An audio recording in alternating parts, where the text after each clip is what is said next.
Adrian and McKAIG Chevrolet in Gladewater, Texas, and just want to go over a couple things on your work truck Silverado, a 2019 model. So let's say you just bought a brand new truck. It's a work truck, and it's a little bit different as far as the infotainment system that we got up here. You notice that you're going to have your speedometer, which is digital, and usually you will have a handle on this side of the steering wheel.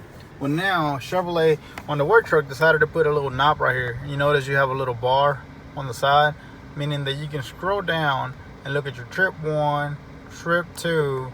You can hold and reset.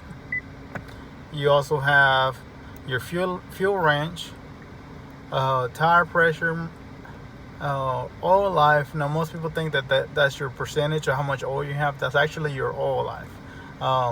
You have your air filter. You also have brake pad life, which is pretty cool because now you can check how much life you have on your brake pads and then go and replace them. Transmission fluid temperature, engine hours, units. So instead of having a module over here, now you have it over there.